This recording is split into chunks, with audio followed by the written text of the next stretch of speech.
The 80s. Please excuse the crudity of this model. I didn't have time to build the scale to paint it. I had this idea riding my bike home yesterday, and I hope it works. I have no idea if it's going to work. I'm hopeful, very hopeful. And it's not as rich and as deep as I want it to be. Right now, I'm sure it looks like gibberish to you guys. That's totally fine. That's totally fine. I want to hopefully walk you through why it's not. But this is going to help us, Rosie, answer your question that you've already given us a nice response to, which is what should go in that denominator of that fraction. We've already got the numerator. You guys nailed that. Justine and Rosie, you guys nailed the numerator of that thing. It's got to be x1, x bar 1 minus x bar 2. It's got to be. So what I've done up here in this Excel spreadsheet is I've reconstructed random variables. Now, this is not tied to my sample data at all. This is the part I want to eventually clean up. But it's just I just randomly generated sample values. If you look here, between 1 and 50. So all in this column here, you've got 10,000 numbers randomly generated between 1 and 50. And then in this column here next to it, you've got 10,000 numbers between 51 and 100.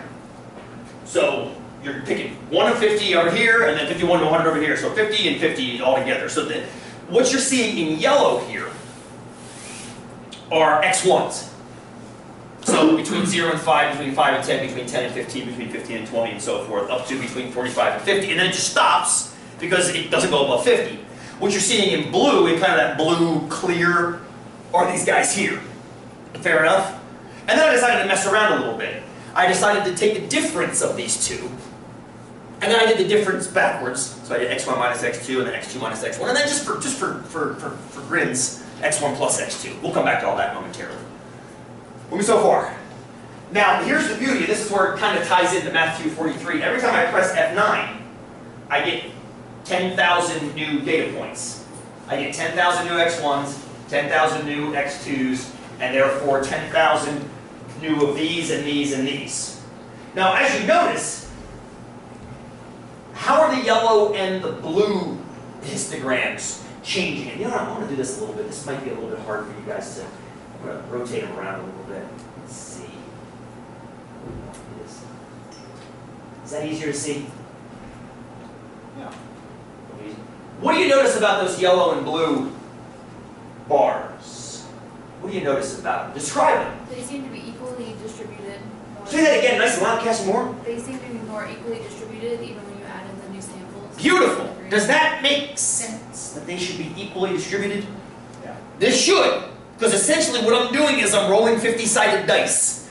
That's all I'm doing, all down these rows. I got 2 dice. One has 50 sides with 1 to 50 on it, and one has 50 sides, 51 to 100, and I'm going, and then I'm writing down the 2 numbers that I get, and then I'm rolling it again. That means every side should be showing up with exactly the same probability. Which means I should be getting equal heighted bar. Thank you. That's exactly right. It's a uniform distribution. This is the part I want to mess with eventually, where I can have different distributions, but it works great for uniform right now. Thank you. Now the green graph behind the blue and the yellow ones is what kind of shape? Go ahead, be brave, shoot from the hip. How dare it be a bell shape? Why is it a bell shape? 3 words. First one starts with C. Second one starts with an L. Third starts with T. I've mentioned it at least 3 times today already. Lindsay, louder! The central limit theorem says it has to, because I'm sampling randomly from this and I'm graphing them over here, and the difference of x1 and x2 is going to show up in that respect. So you end up getting this beautiful difference. It's harder for it to end up over here and over here, because in order for it to end up over here, correct? I have to get an extraordinarily, well, anyway, mathematical. You'll get buried on the mathematics. But here's what I'm interested in. Here's what I'm interested in. I'm going to hold down that F9 and let it do its dance for a while. What you're seeing up here, it doesn't look like it's changing, but it is changing a little bit. See that 26, 25 bouncing around up there in the 75? What you're seeing, let me grab my stapler here real quick. Get the old staple F9 going. There. What you're seeing is you're seeing the average of all the values in x1 and the average of all the values in x2 over time. Do those averages make sense to you based on what Cassie just said? Do the averages make sense to you that the average of the x1 should be about 26? Think about it. What are all the numbers in x1 between?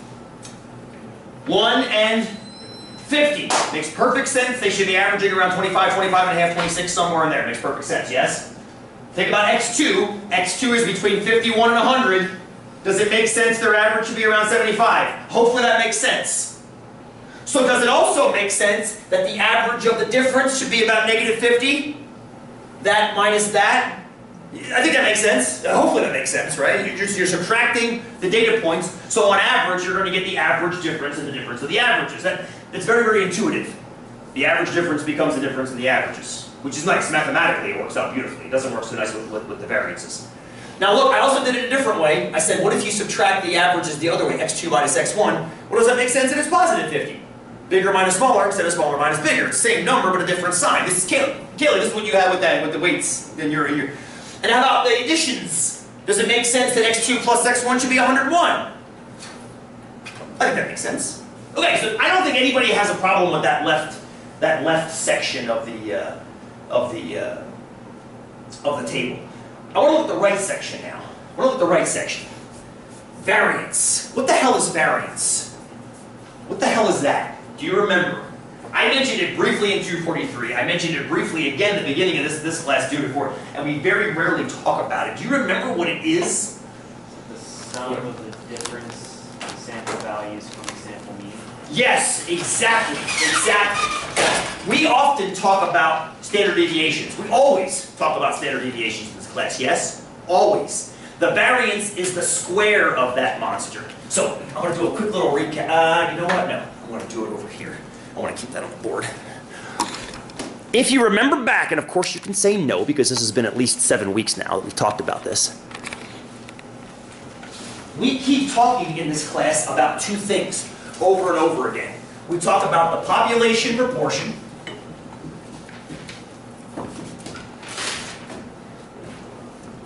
and the population average. Population proportion is little p, the population average is mu. So this is the population. In our sample, we've given them cutesy little names that represent them. So little p is represented by little p hat. We learned about him back then. We've been using him ever since too. And little mu is represented by little x bar. And we've been focusing on those two predominantly in this class. There was a third. Now, first of all, why do we focus just on these two, not things like the median or the skew or percentiles or things like that? Do you remember why? It's okay if you don't. You probably don't, and it's quite all right. These are called unbiased estimators of these guys, which means on average, these guys target these guys. But there was a third. There was a third. Just like Princess Leia, there is another. It was called the variance. Not the standard deviation, but the variance. The variance, mathematically, is the square on little sigma. It's the square on little sigma. We very rarely talked about this in 243 because it was kind of dumb. It's dumb to talk about in 243 because in 243 I'm trying to get you guys the idea of a spread around an average. Will, just like you said, the difference from average on average. The problem with variance is the square of the differences. Which means the unit is kind of meaningless. If the units themselves are things like dollars, the variances become squared dollars. It doesn't mean anything. And then you have this quadratic inflation that you have to deal with. But mathematically, the variance and the sample variance are perfectly matched unbiasedly. That's the beauty, and that's why I want to dredge it back up now. Even though I just called it stupid in 243, it's actually very helpful right now in 244. Now, I don't want you to get too hung up on what the variance represents graphically, because it really doesn't represent anything graphically. But I want you to look back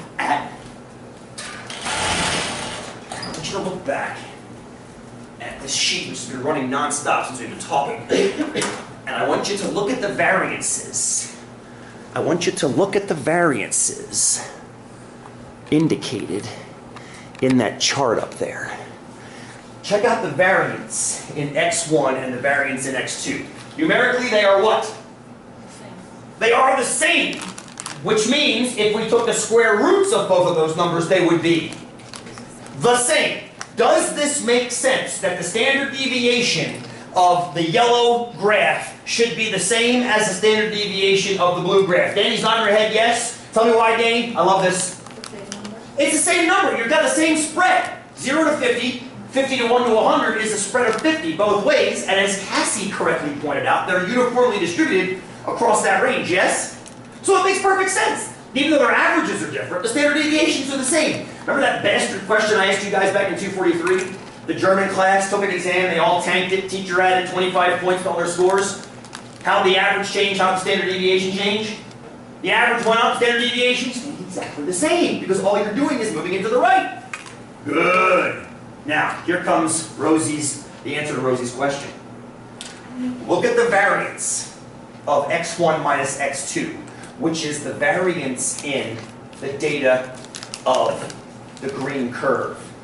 How is that variance in the green curve related to the variances of the individual data sets x1 and x2? Look at that. See, it's 417 right now? It's 417. How is that related to the variances in the individual data sets?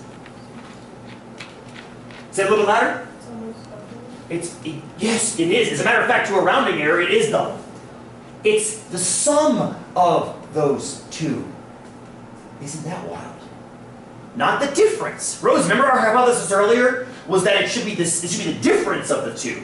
According to this, it should be the sum. And here's one more thing that blows your mind. If I was to do the variables in two different ways, in other words, if I subtracted them this way or subtracted them this way, I get all these different averages. But look at the variances. It's all the same. It doesn't seem to matter how you add or subtract the random variables. The variances are always the same, number one. But number two, you actually add the two variances to get the resulting variance that we need. That's the variance we need in this problem. But it's added. The error is added. That's bizarre. Totally counterintuitive. Now, graphically, it kind of makes sense. Look at the green graph versus the blue and the yellow one. I mean, if you think about it, it's twice as wide. It's twice as wide. So it should be more. But according to this, it's exactly twice. That's kind of crazy. And counterintuitive. That's why I think the graph helps us visualize that a little better. And once I build the scale and paint it, we're going to have all these distributions graphed in different successive sheets. I think it'll be a little more useful, if you will. But nonetheless, I think we have... What was that, Jess? Nothing. No. I think we have our answer as to what we need, friends. I think we have our answer as to what we need. Let's shut this bad boy down and go back to the board real quick. I think, Rosie, we have an answer to our question. So, I'm going to erase this real quick if that's okay. We know what we need it to look like-ish.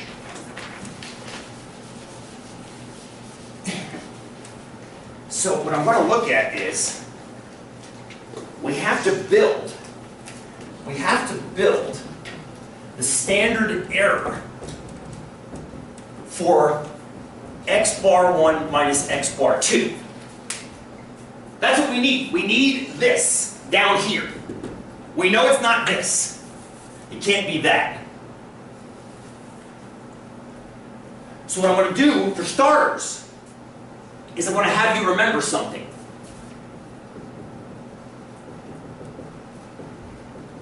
And we very rarely talk about this in 243, again, because variance is kind of dumb in 243. Doesn't make a whole lot of sense. We talked about the standard error in 243 on just x bar to be s divided by the square root of n. That's what we spent about a week discovering. If you took me for 243 with my funky dice that I made, little wooden dice, you were rolling those things and getting weird curves. That's what you ended up getting in 243. What I wasn't telling you was that the square of the standard error would be equal to s squared over n, which mathematically actually makes a little more sense. It's the average, if you will, across the data points of the variance. You take the variance and average it by how many data points you have. That actually makes a lot of sense, logically, mathematically. Not statistically, not practically, but mathematically it makes a lot of sense. You're taking the variance and you're averaging it, if you will, over all the data. We need to do something like this for this guy. So this is for x bar. How about for x bar 1 minus x bar 2? Well, we just discovered something about it. We just discovered via that Excel spreadsheet that the sigma of the first, sigma squared of the first data set, right? Plus or minus sigma squared of the second data set. If we take the variance of the first data set and add or subtract it to the variance of the second data set. No, excuse me, wrong. Just add it, not subtract it. If we simply add it to the variance of the second data set, that's going to be the variance of x bar 1 plus or minus x bar 2. This is a very mathematical statement. Don't worry about memorizing it. I just want you to see, mathematically, that's what we just showed in that sheet. That means since this is true, we can now use our unbiased estimation skills over here, replace sigma squareds with s squareds. So we can take the sigma squareds away, replace them with s squareds. s1 squared plus s2 squareds. That's good so far. That's good so far. But the problem is, we're not at standard error yet until we divide them by the sample sizes. Now, we've done what we set out to do. We've gotten the s's and the n's into the denominator. There's only one teeny tiny problem, which is easily fixed. Those are still squared units, which means they're in the wrong unit. So how do we fix that? Square root? Square root the whole thing. Boom. Done. That's your standard error. That's your standard error. It looks awful. Yeah, it looks terrible. It does. But you will never have to actually manually calculate it. Thank you. But here's the deal. I would feel horrible if I just have you guys running what's called a two-sample t-test, getting a test statistic out and not knowing what the hell it's actually telling you. You needed to know this, especially because of the counterintuitiveness of the adding of the errors. I should put that plus sign a little bit lower here. There we go. If anybody wants a more formal mathematical proof, I wrote one up years ago. It's on the original page of the website. I think 5 people have looked at it. Totally fine. Totally fine. But as I was riding home yesterday, I thought to myself, there's got to be a way to show why that's a plus sign. And why it isn't as neat as a t-test statistic. Why isn't as neat as this standard error? That's where that idea of the spreadsheet came from. And it blows it up right in your face. It's like, oh, it's added. You do that plus that and you're done. Blah, done. That's what's going on in the guts and the brains of your TI when you grab it and run it. We didn't even talk about something called degrees of freedom, which we're not going to talk about right now. I'm going to talk about it all right now. We'll get to that. We'll get to that momentarily. But here's what I want to do. I now want to run this guy using technology to test my break data and see if there is a significant difference, maintaining confidence, decreasing the chance of a type 2 error, that my linear pull brakes are actually doing a better job than my cantilever brakes. Let's figure it out. Let's figure it out. Turn this into a hypothesis test now that we've